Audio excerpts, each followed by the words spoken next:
Well, Don, did you enjoy a couple of days off?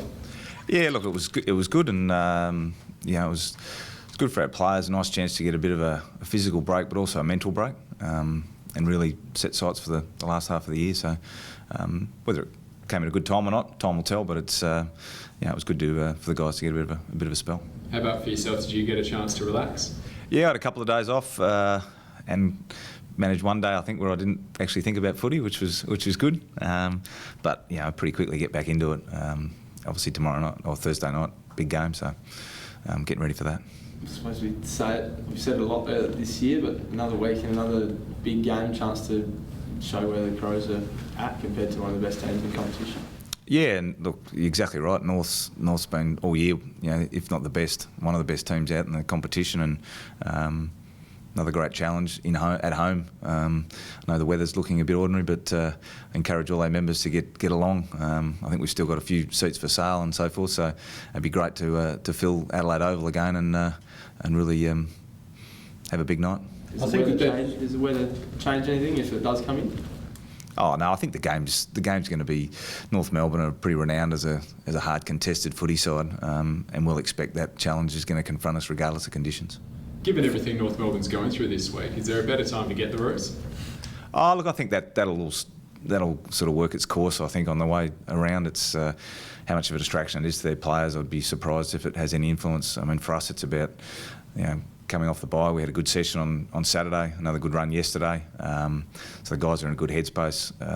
Looking forward to starting this next part of the season. It starts with North on Thursday night. For many fans, it's probably looking like a bit of a form yardstick with North sort of struggling against the upper echelon of the top 8 and the Crows at the bottom there.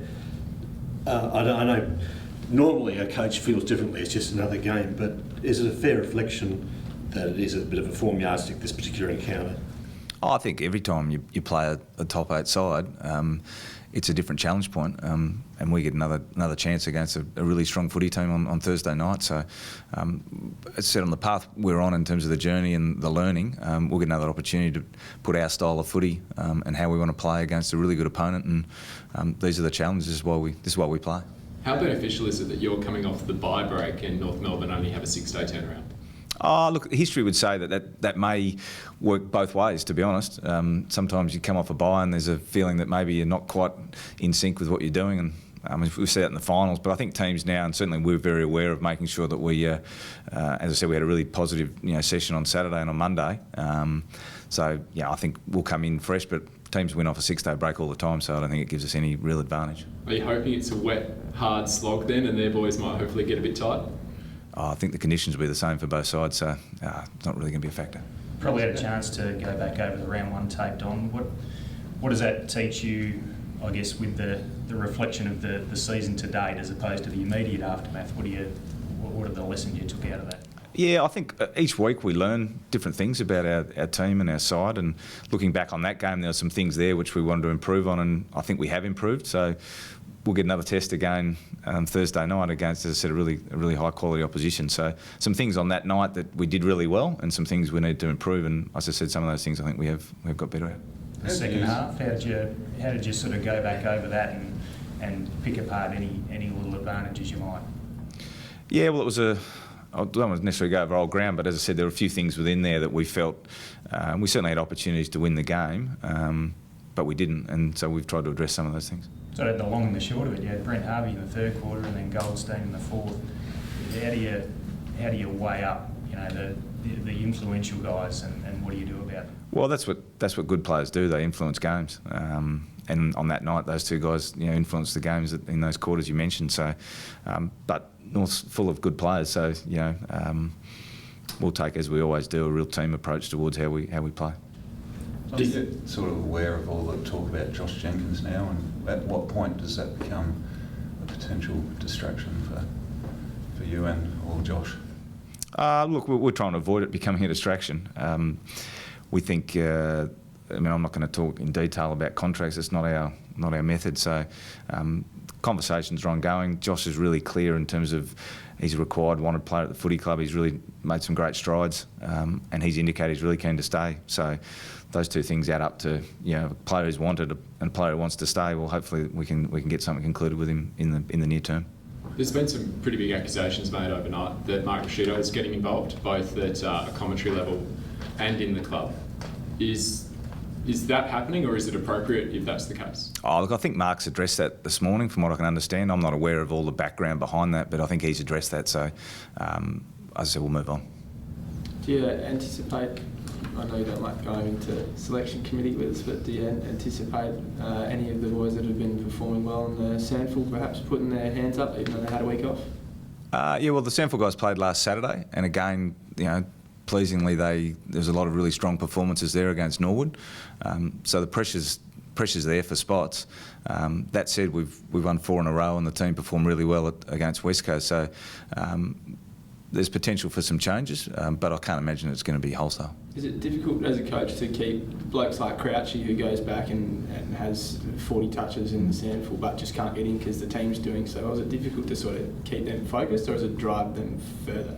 Probably a bit of both. I think it's important that they sense they're still improving, and I think in a lot of cases those guys are continuing to improve and get better. And in the case of Brad, been really pleased with his last month. Not only the way he's performed, but the way he's attacked his training. We've spoken in this room about the continuity he's got, and the way he played, and even the way he trained on Saturday morning. He's really close, and he's done everything right. He's kept a really positive attitude and a mature attitude towards it. So. Look forward to potentially giving him an opportunity if we can in the near future. What pleased you more? Was it the 37 touches or the 10 tackles that he got against Norwood? Probably the way he played.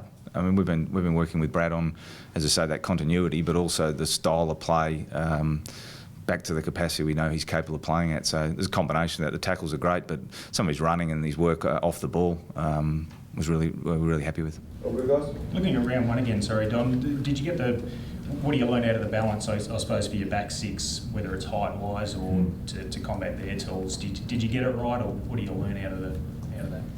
Yeah, we went in slightly smaller. Obviously, from that game, I think Nathan Van Berlo played and Cole Hardigan didn't. Cole's been in fantastic form, so we'll have a slightly different mix this week. And as you say, they've got the 3 tall targets down there, but it all comes down to supply. If we can stop the supply, then makes it easier on our backs. Just to ask one more about the Thursday night slot. Do you like it? I know you haven't played it yet, but what's your take on the time slot? I think it's great. I think it's an opportunity for the club to have a marquee game on a Thursday night. That's why I said from a fan viewpoint, I want to encourage as many as possible to get along there, and obviously the team's back at home in a big game, and love their support. Just on Josh Jenkins, how is it that he kicks so many goals from inside 30 metres? Is it his work rate, or...?